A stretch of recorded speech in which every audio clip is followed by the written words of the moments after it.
Good morning, students. Myself, Professor Tanpure ASP, and you are attending my Industrial Hydraulics and Pneumatics lecture. In last lecture, we covered the classification of pumps as well as gear pumps. Okay, today, we are going to see the second type of pump, that is a vane pump. So here, this diagram, this is the real picture of a vane pump. Vane pumps are the positive displacement pumps. Vane pumps are positive displacement pumps. This we know these are the positive displacement pumps. What happens in the positive displacement pump when the oil trap chamber volume increases? Okay, then there is a delivery of then there is a vacuum is created, and then there is a suction. Then there is a suction means oil enters in the pump. Low pressure oil enters in the pump, and when the pumping chamber volume reduces, then there is a delivery of oil. What? High pressure oil. Okay, here in case of suction, that is a low pressure oil. The low pressure oil enters in the pump, and in case of delivery, the high pressure oil leaves the pump. Okay, so this we have to understand, and we have to observe where the pumping chamber volume increases.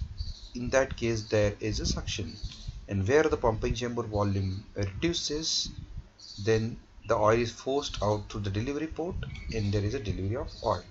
Okay, so here this is the real picture of a vane pump. This is the rotor. Okay, and this rotor, slotted rotor. Okay, this rotor is having the radial slot. Observe this. These are radial slots, and the vanes. Okay, these are the vanes. Okay, these vanes are inserted in the slots. Of this rotor.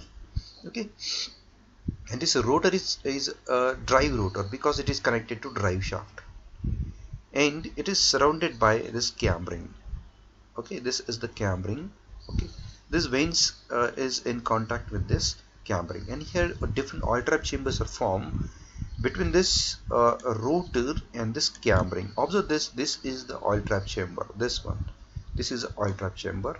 Here this is oil trap chamber. This is the oil trap chamber. Okay, this oil trap chamber is formed between this rotor and this cambering.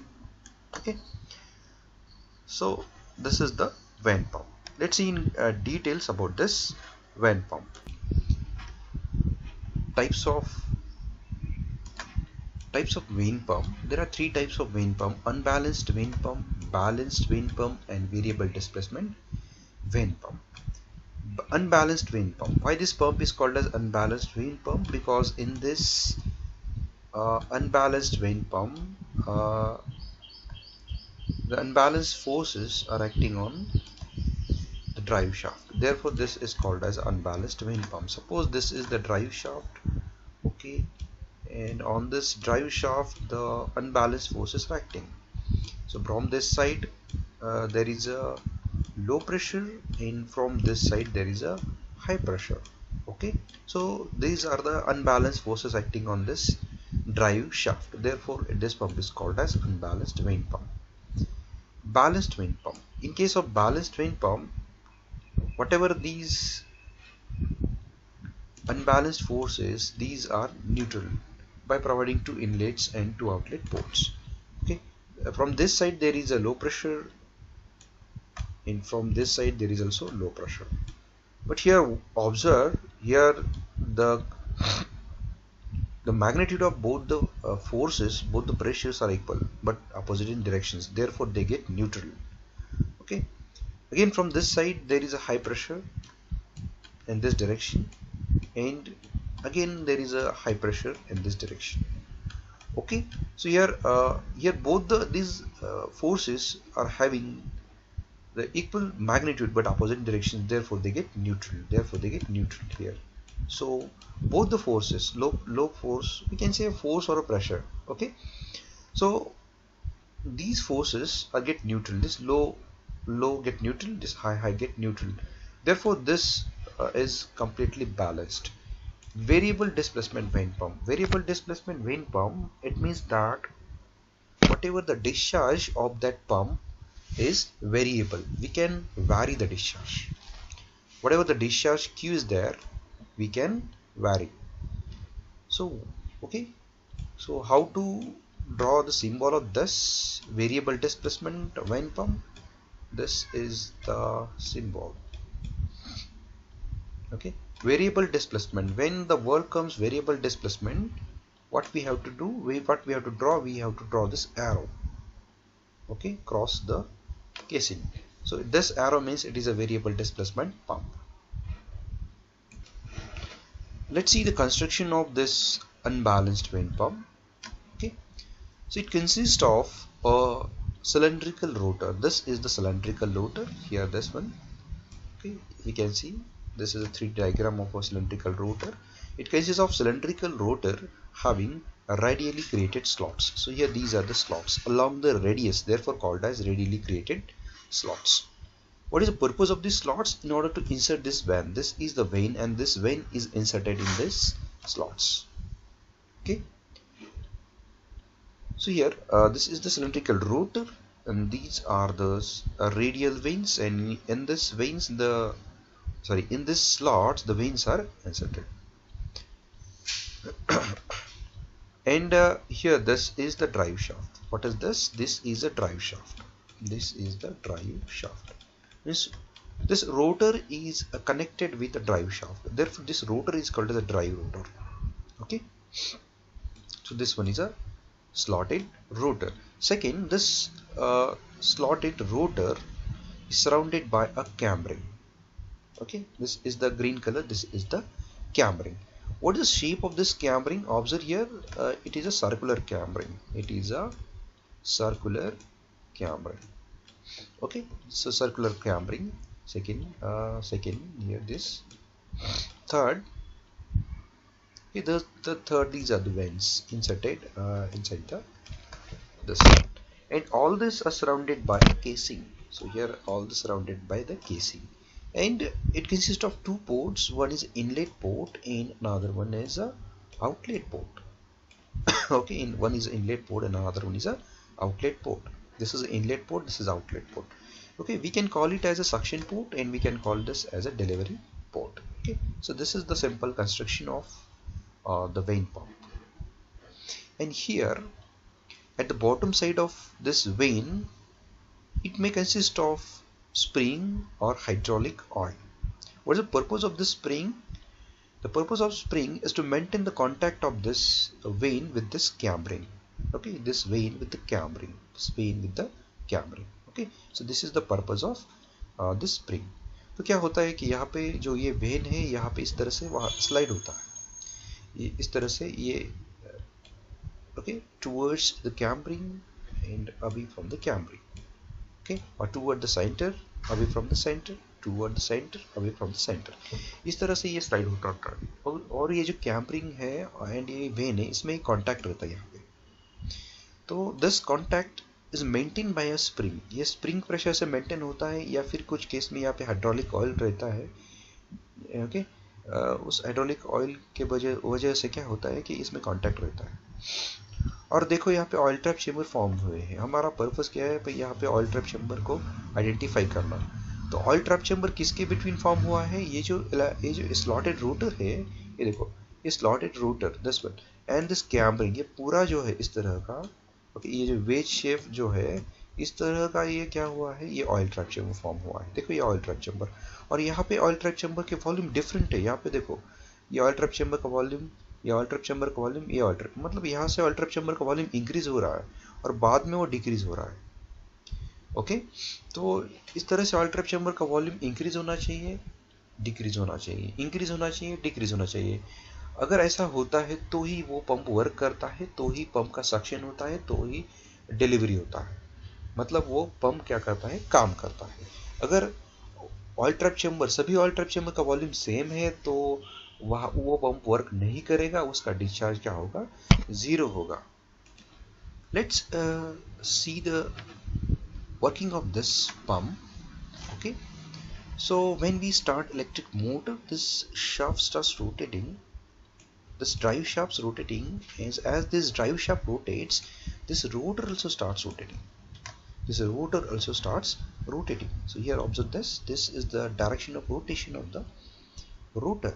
Okay, so in this direction the rotor rotates, the clockwise direction. Suppose when the rotor starts rotating, what happens? Due to the centrifugal force, these vanes move outward.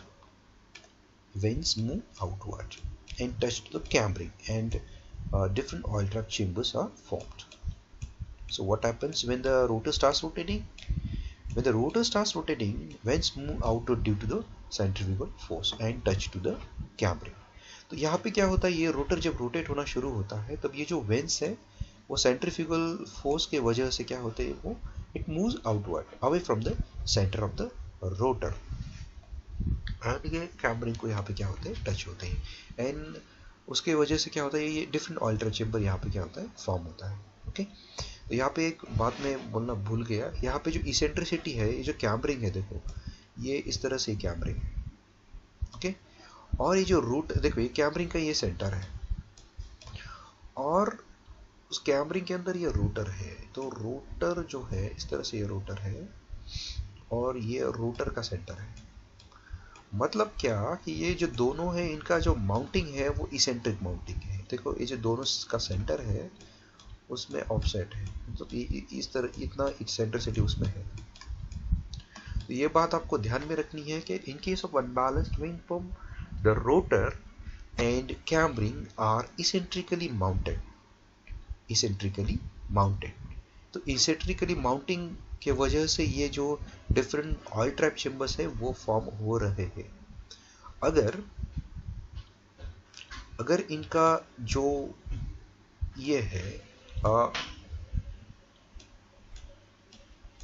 Okay, अगर ये concentrically mounted है तो क्या होगा, अगर इनका mounting जो है कॉन्सेंट्रिक है या फिर इसेंट्रिसिटी जीरो है तो क्या होगा.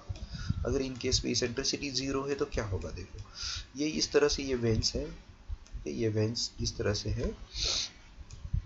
ओके, ये इस तरह से वेंस है, ये कैमरिंग को okay in contact with the cam ring. Okay, इस तरह से.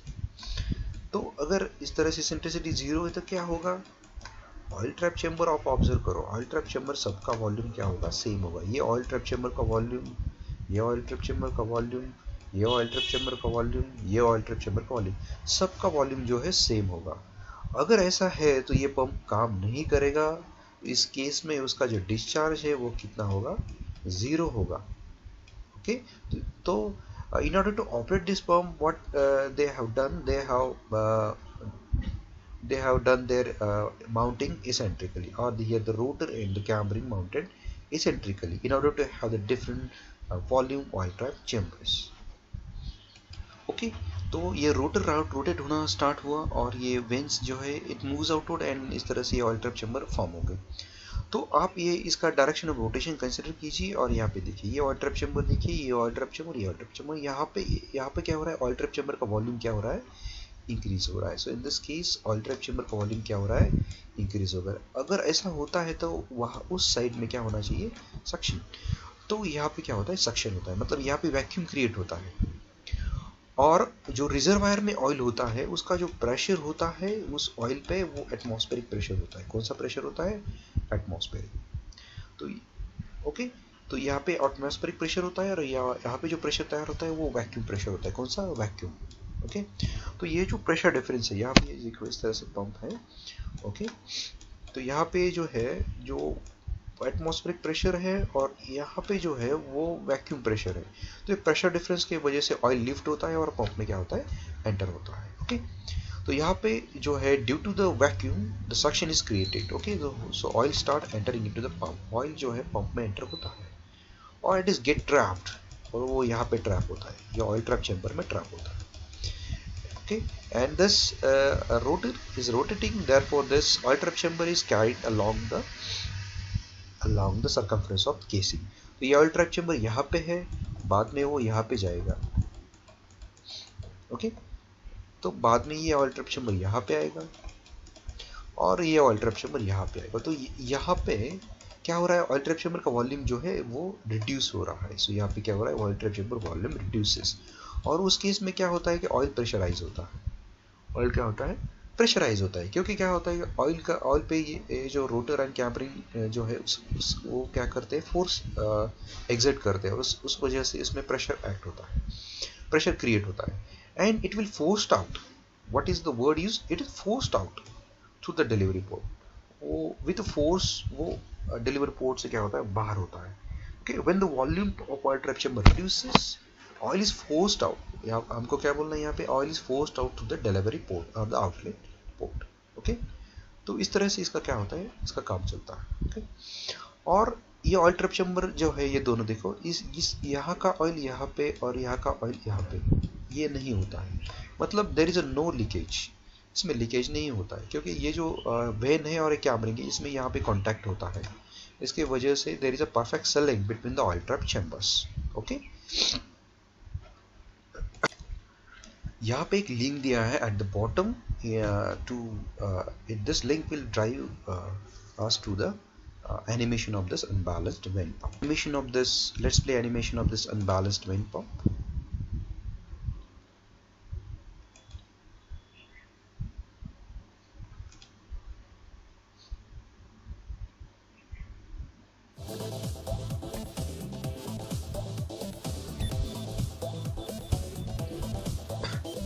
For over 60 years, Viking Pump has been manufacturing sliding vane pumps to complement their line of rotary positive displacement pumps. The vane pump moves fluid using the rotary motion of multiple sliding vanes. Vane pumps consist of a slotted rotor rotating in a cam-shaped housing. This rotor is located close to the wall of the cam so that a crescent-shaped cavity is formed on the opposite wall. Each rotor slot contains a sliding vane. As the rotor rotates, centrifugal force, hydraulic pressure, and push rods work together to extend each vane to the casing wall. This creates an expanding cavity on the inlet side, creating a vacuum which pulls liquid into the pump. Liquid is trapped between the vanes and the casing wall. The rotor rotation moves the liquid cavities around to the outlet side of the pump. At the outlet side, the vanes are forced back into their slots, decreasing the cavity size and forcing the liquid through the outlet port. Because the vanes run in contact with the casing wall, vane pumps are commonly used in thin liquid applications. Okay, this is the animation. Why this pump is called as unbalanced vane pump? Okay, so as I already told, here on this drive shaft, two unbalanced forces are acting. It creates a side thrust on this shaft. Okay, so this is the inlet port and this is the suction side. Okay, the half part of this pump, okay, is a suction side. Okay, and at this side there is a low pressure. Which pressure? And there is a low pressure, okay, equal to a atmospheric pressure. क्योंकि यहाँ पे क्या होता है कि atmospheric pressure का जो oil होता है रिजर्वायर में, वो यहाँ पे एंटर होता है। ओके, तो यहाँ पे जो ऑयल होगा उसका प्रेशर एटमॉस्फेरिक प्रेशर होगा। और ये जो साइड है वो ये जो साइड है वो सक्शन है और ये डिलीवरी साइड है। ओके, तो यहाँ पे जो प्रेशर होगा वो हाई प्रेशर होगा, क्योंकि यहाँ पे ऑयल प्रेशराइज होता है और इस आउटलेट पोर्ट से बाहर निकलता है। The half part of pump is subjected to the high pressure, so low pressure, and half part of the pump is subjected to the high pressure. तो उसकी वजह से ये जो शाफ्ट है यहाँ का, ये जो ड्राइव शाफ्ट है, वहाँ पे दो फोर्सेस एक्ट होते हैं। एक ये जो शाफ्ट है, तो इस साइड से ये जो शाफ्ट है उस पे ये लो प्रेशर होता है सक्शन साइड का, और इस साइड से इस पे ये हाई प्रेशर होता है डिलीवरी साइड का। Okay, so okay, due to this unbalanced forces, this shaft is unbalanced, but it creates a side thrust on this shaft. Okay, ये जो unbalanced forces है उसके वजह से इस शाफ्ट पे क्या होता है, साइड थ्रस्ट होता है, क्योंकि ये जो हाई फोर्स है इस साइड से, तो ये जो हाई प्रेशर है इस तरह से इस शाफ्ट को इस तरह से इस साइड में क्या करेगा, पुश करेगा। ओके, इसके वजह से ये साइड यहाँ पे थ्रस्ट ये क्रिएट हो जाएगा। चलो अभी बात करते हैं बैलेंस्ड वेन पंप की। तो ये जो बैलेंस्ड वेन पंप है तो उसमें कंस्ट्रक्शन जो है वो कैसा है। तो यहाँ पे भी एक रोटर है, ये देखो आप स्लॉटेड रोटर देख रहे होगे। ओके, यहाँ पे भी एक स्लॉटेड रोटर है। Okay, it consist of the radially created slots. और in the readily created slot the vents are inserted. These are the vents, sliding vents. Okay, and these vents are loaded with the spring loaded vents. Okay, यहाँ पे देखो ये springs है, spring loaded vents. और यहाँ पे एक notice करने वाली जो बात है, यहाँ पे जो कैम रिंग है वो उसका जो शेप है वो कैसा है, elliptical. ये देखो elliptical cam ring. In previous case the cam ring was circular. In previous case the cam ring was circular, but यहाँ पे कैसा है, वो इलेप्टिकल है. और यहाँ पे जो माउंटिंग है ना वो इसेंट्रिक माउंटिंग है. वो कैसा माउंटिंग है, सॉरी, यहाँ पे जो माउंटिंग है ना वो कॉन्सेंट्रिक माउंटिंग है. कैसा माउंटिंग है, कॉन्सेंट्रिक. मतलब जो सेंटर जो है, कॉन्सेंट्रिक माउंटिंग है मतलब क्या, कि यहाँ पे इसेंट्रिसिटी क्या है, 0 है. ये जो रोटर है उसका ये सेंटर है, और एक कैम रिंग है उसका भी यही सेंटर है. दोनों का सेंटर एक है, ये रोटर का और एक कैम रिंग का. इसलिए उसको क्या बोलते हैं हम, कॉन्सेंट्रिक. और वहाँ पे सेंट्रिसिटी क्या है, 0 है. प्रीवियस केस में रोटर और कैम रिंग में क्या था, इसेंट्रिसिटी था. अभी ये इसका इलेप्टिकल शेप क्यों है, ये इलेप्टिकल शेप है उसके वजह से यहाँ पे जो डिफरेंट वॉल्यूम के ऑयल ट्रैप चेम्बर्स हैं वो फॉर्म हुए हैं. अगर मान लो कि ये जो रोटर, ये जो कैम रिंग है उसका शेप सर्कुलर होता, और ये जो रोटर है, ओके, ये रोटर है, यहाँ पे जो है वो इसेंट्रिसिटी 0 है. ओके, इसेंट्रिसिटी क्या है, 0 है. दोनों का भी सेंटर एक है. उस केस में क्या होता कि जो ऑयल ट्रैप चेम्बर्स जो फॉर्म होते, वो ऑयल ट्रैप चेम्बर्स जो है उन सब का वॉल्यूम क्या होता, सेम होता. ये जो ऑयल ट्रैप चेम्बर्स यहाँ पे फॉर्म होते तो उसका क्या होता, वॉल्यूम सेम होता. और उस केस में उस फॉर्म का क्या होता, डिस्चार्ज 0 होता. तो इसके वजह से क्या है, उसका जो शेप है हमने इलेक्ट्रिकल रखा है. इलेक्ट्रिकल रखने की वजह से क्या हुआ है, यहाँ पे डिफरेंट वॉल्यूम के ऑयल ट्रैप चेम्बर्स क्या हुए, फॉर्म हुए. और यहाँ पे 2 इनलेट पोर्ट है, ये देखो ये वाला और ये वाला 2 इनलेट पोर्ट है on opposite side, and 2 outlet port है on opposite side. And all this is surrounded in a casing के अंदर ये सब है. चलो अभी देखेंगे कि ये जो पंप है वो वर्क कैसे करता है. ओके, सो हमको when we start electric motor, this drive shaft rotating, this drive shaft rotates, and as this rotor is mounted on the drive shaft, this rotor starts rotating. Suppose in this direction it rotates, it starts rotating in a clockwise direction. तो electric motor हमने start किया, okay, और ये जो slotted rotor है ये rotate होना शुरू हुआ in the clockwise direction.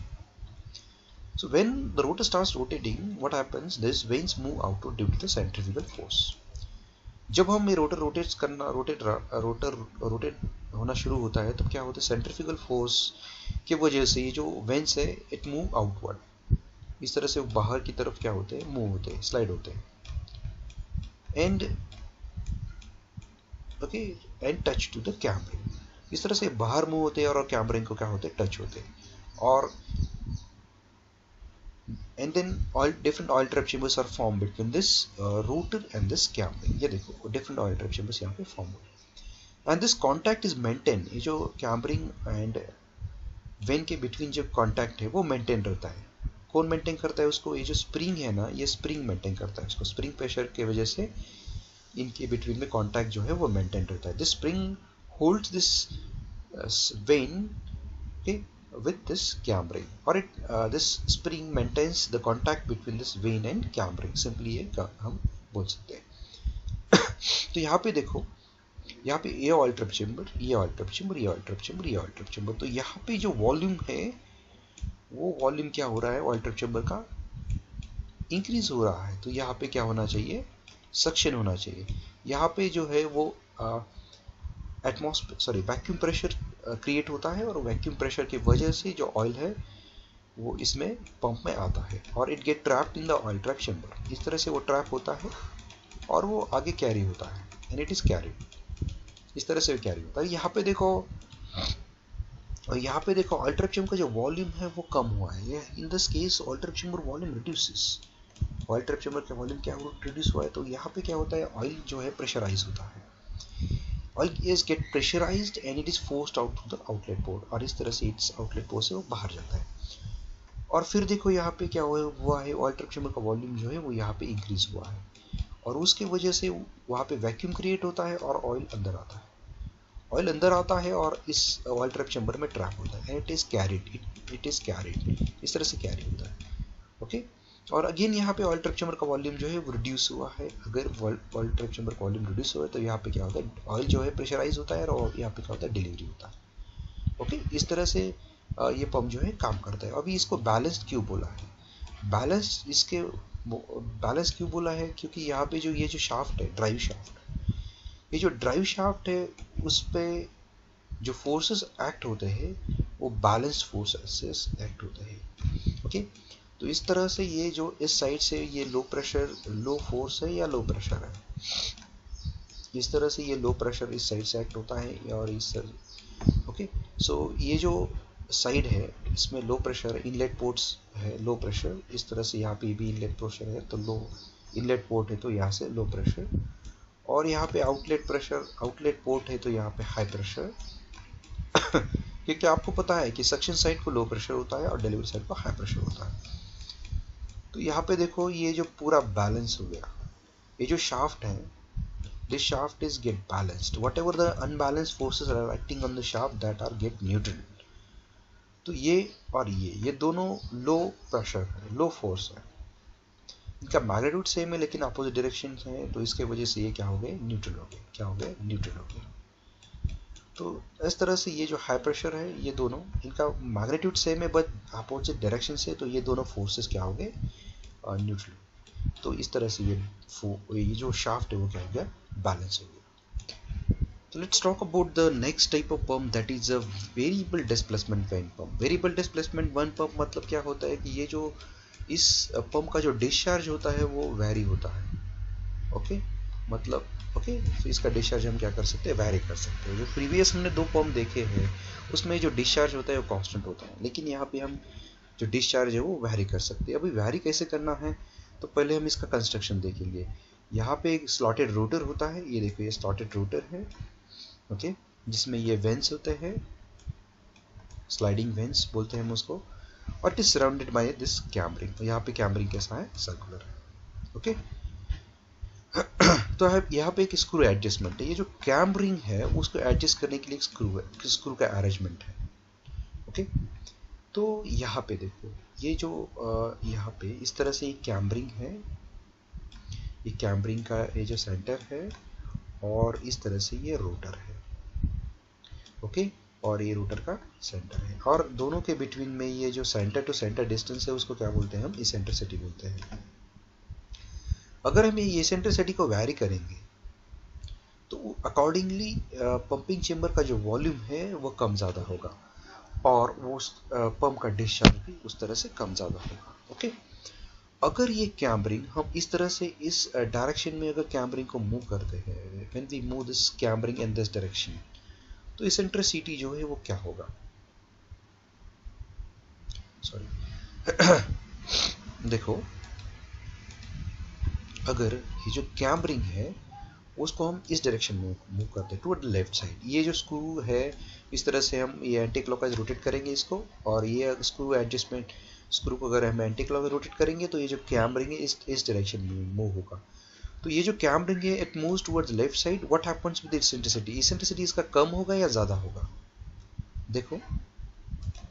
Okay, when we rotate this screw in anti clockwise direction, what happens, this okay this cam ring moves toward this side, ये जो कैमरिंग है इस तरह से इस डायरेक्शन में मूव होगा।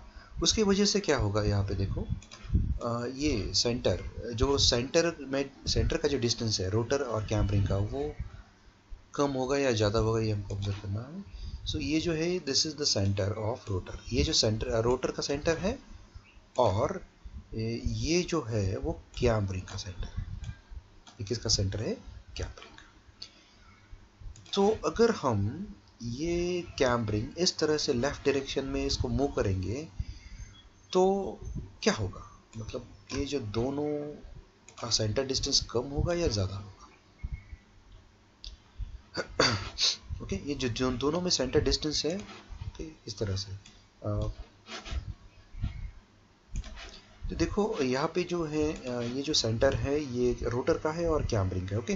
तो इन दोनों के बीच में अगर ये जो डिस्टेंस है उसको हम इसेंट्रिसिटी बोलते हैं। अगर मान लो कि इसेंट्रिसिटी यहाँ पे 4 है, कितना है 4, तो जब ये कैमरिंग हम इस तरह से इस डायरेक्शन में मूव करेंगे तो ये जो सेंटर है ये सेंटर भी इस डायरेक्शन में क्या होगा, मूव होगा। यहाँ पे रोटर जो है वो स्टेशनरी है, रोटर मूव नहीं कर रहा है, रोटर का जो सेंटर है उसी की जगह पे रहेगा। और हम जैसे जैसे स्क्रू को रोटेट करेंगे वैसे वैसे ये जो कैमरिंग है इस तरह से उसका सेंटर इस तरह से मूव होगा और एक सर्टेन स्टेज में वो यहाँ पे आ जाएगा।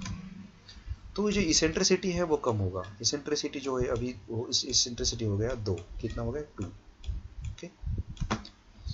इसेंट्रिसिटी कितना हो गया 2।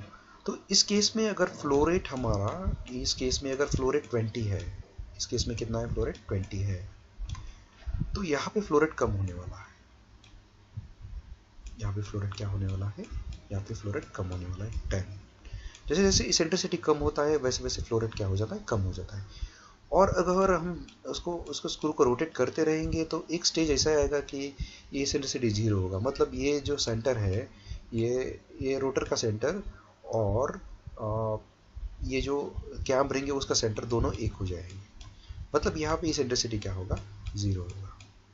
तो मैंने बोला है कि इसेंट्रिसिटी अगर 0 होता है तो डिस्चार्ज जो है वो 0 होता है, क्योंकि यहाँ पे जो ऑयल ट्रैप चेम्बर्स होते हैं, मान लो देखो मैंने बोला है कि ये जो कैमरिंग है और ये जो रोटर है, इस केस में अगर इसेंट्रिसिटी 0 है, फिर तो डायग्राम अच्छे तरह से नहीं बना है, फिर से मैं बनाता हूँ। तो देखो ये इस तरह से, और ये रोटर जो है वो इस तरह से। तो अगर ये कॉन्सेंट्रिक है तो जो कुछ ऑयल ट्रैप चेम्बर यहाँ पे फॉर्म होने वाले हैं तो वो ऑयल ट्रैप चेम्बर के वॉल्यूम सब सेम होंगे अगर इसेंट्रिसिटी 0 होगा, ओके। तो ये ऑयल ट्रैप चेम्बर देखो V V V V, तो इनके ऑयल ट्रैप चेम्बर के वॉल्यूम क्या है, यहाँ पे सेम है। तो पॉजिटिव डिस्प्लेसमेंट पंप जो है उनका प्रिंसिपल क्या है कि वो पंप कब वर्क करेगा, जब ऑयल ट्रैप चेम्बर्स का वॉल्यूम इंक्रीज होगा और डिक्रीज होगा तो ही ये पंप वर्क करेगा। अदरवाइज ये पंप का जो डिस्चार्ज है वो क्या रहेगा, 0 रहेगा। तो ये इस केस में इस पंप का डिस्चार्ज 0 रहेगा, ओके। तो इसेंट्रिसिटी ओके, तो यहाँ पे 0 है तो डिस्चार्ज भी 0 है, ओके। तो इसेंट्रिसिटी जैसे हम कम करते हैं तो उसका डिस्चार्ज भी कम होता है। देखो हमने यहाँ पे 0 टू इस तरह से हम 20 तक गए, मतलब क्या, यहाँ पे हमने डिस्चार्ज क्या किया, वैरी किया। हम इसेंट्रिसिटी वैरी करके हम इस पंप का डिस्चार्ज वैरी कर सकते हैं। तो उस वजह से इस पंप को बोला है variable displacement vane pump. Variable displacement मतलब क्या कि उस पंप का डिस्चार्ज हम वैरी कर सकते हैं। अभी इसका सिंबल तो हमने देखा है कि इस तरह से सर्कल निकालना है, ये सर्कल मतलब केसिंग दर्शाता है, और ये जो एरो है वो that indicates the direction of pressurized oil, okay. ये नॉर्मल सिंबल हो गया पंप का, ओके। ये जो पंप है वो फिक्स डिस्प्लेसमेंट पंप है। अगर इसको वेरिएबल करना है तो सिंपली एरो दिखाना है, ये एरो मतलब ये वेरिएबल डिस्प्लेसमेंट पंप है जिसका डिस्चार्ज हम क्या कर सकते हैं, वारी कर सकते हैं। Okay, let's talk about the advantages of this pump. What are the advantages of this pump? So this pump it is a low noise, okay. It is a silent in operation, we can say it is a silent in operation, okay, silent in operation. Then gear pump में gear होते हैं तो gear pump में ज़्यादा noise होता है if you compare with the vane pump. So we can say here the vane pump is a low, it creates a low noise or it is silent in operation. Semi continuous flow, यहाँ पे जो discharge मिलता है वो हमको continuous नहीं मिलता है, it is in the form of packets, okay. So कैसा है कि एक जो ऑयल ट्रैप चेम्बर का वॉल्यूम है वो बाहर निकलेगा, उसके बाद में दूसरा निकलेगा। तो ये सेंट्रीफ्यूगल पंप में जैसे कंटिन्यूस फ्लो मिलता है उस वैसा कंटिन्यूस फ्लो जो है वो पॉजिटिव डिस्प्लेसमेंट पंप्स में नहीं मिलता है, क्योंकि ऑयल जो यहाँ पे ट्रैप होता है वो ऑयल ट्रैप चेम्बर में होता है। पहला वाला ऑयल ट्रैप चेम्बर का वॉल्यूम बाहर निकलेगा, उसके बाद में दूसरा निकलेगा, ओके। तो इस तरह से वो पैकेट्स में बाहर निकलते हैं, तो उसको कंटिन्यूस फ्लो हम नहीं बोल सकते हैं। अगर बहुत स्पीड ज़्यादा है तो स्पीड ज़्यादा होने की वजह से हमको वो कंटिन्यूस लगता है, लेकिन वो एक्चुअली कंटिन्यूस नहीं होता है। Can handle low viscosity fluids, जिनका विस्कोसिटी कम है वो फ्लूइड को ही इजीली हैंडल कर सकते हैं, मतलब थिन फ्लूइड्स, उसको क्या बोलते हैं, thin fluids, thin, THIN, thin. Okay, it creates pressure in the range of 70 to 130 बार। इनका जो प्रेशर रेंज है वो 70 to 130 बार है। जो गियर पंप है वो 200 बार तक प्रेशर वो बना सकते हैं। It can create pressure up to 200 bar. Let's talk about the disadvantages or the limitations of this vein pump. Complex design, यहाँ पे वो रोटर है, उसमें रोटर में रेडियल स्लॉट्स है, उसमें वेंस होते हैं, वेंस को स्प्रिंग लोड किया होता है या फिर प्रेशराइज्ड ऑयल से उसको लोडेड किया होता है, कैमरिंग होता है। ओके, तो ये जो डिज़ाइन है वो बहुत ज़्यादा कॉम्प्लिकेटेड है, कॉम्प्लेक्स डिज़ाइन है। Can not handle high viscosity fluids, thick fluids को ये हैंडल नहीं कर सकते, इनका विस्कोसिटी ज़्यादा है उसको ये हैंडल नहीं कर सकते हैं। Okay, not suitable for high pressure requirement, यहाँ पे जो प्रेशर बनता है वो सिर्फ 135 बार तक बनता है। अगर इससे ज़्यादा प्रेशर आपको चाहिए, then in that case these pumps are not suitable. Okay, so this is about the vein pumps.